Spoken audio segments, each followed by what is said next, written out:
Hi everybody, I hope you're doing great today. I'm going to take a few minutes out of doing my chores and picking up turtle poop to pick one or two questions from the hat to address for you today. How can we support each other at this time of transformation? So we've talked about the shift and what that entails and characteristics of the shift. And how we can support each other at that time is simply being kind. Be kind to the people that you encounter. If you know that it's going to cause a problem to talk about politics, avoid the conversation of politics. If you see that someone is hurting, give a kind ear, help them out. As you have interactions with people throughout the day, maybe the person at the checkout at the grocery store, or you're passing somebody on the freeway, or you make eye contact with someone, give them a smile, regardless of what you get back. That kindness will have a positive effect. How we can support each other through these changes, through this transformational time, is through love.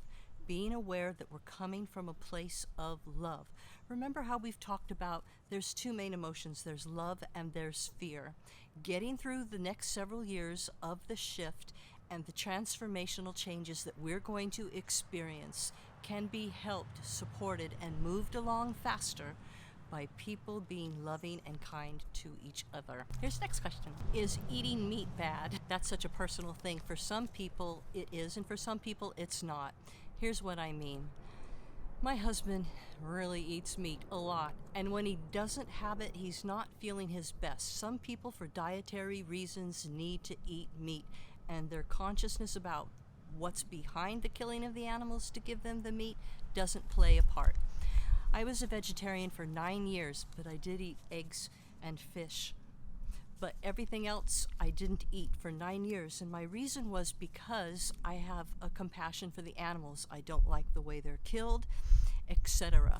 I felt like if I made a bond with an animal, I can't eat it anymore, so I can't eat the lobster, I can't eat certain kinds of fish, and so on. But one night, while on a long drive years ago, man, I wanted a hamburger. And so we stopped and I had a hamburger, and that was the end of my vegetarianism. I don't pass judgment, and I don't think we should pass judgment on people that eat meat. There's different ways to think about it. There's different ways to go about it. I remember my family in Colorado. I don't know if they're still doing this, but they would go out once a year and kill one elk. And I used to think that was so sad, but it's way less cruel and less sad than how we kill our cows and other animals that we consume for food. And so they'd go and they'd kill an elk. I don't know who got the fun job of chopping it up and then sharing it with the family, and so they would keep it in their freezer, and it would get them through the upcoming winter. It was a source of food, and also maintains a kind of balance with the elk population. So is eating meat wrong? It really depends on you. For some people it's offensive and they simply can't do it. For other people, they don't think about it at all, or it can add some kind of nutritional benefit that's good for them. Where I'd like to be is going in the direction of no meat eating. Just because when I look into the eyes of a cow or a goat or something like that, I just feel like it's my friend. But that's just me. But it's not for us to judge other people in regards to being bad or good if they eat meat or don't eat meat. I hope that makes sense. So there's a couple of questions from the hat from my garden. I hope you have a blessed day. Take care.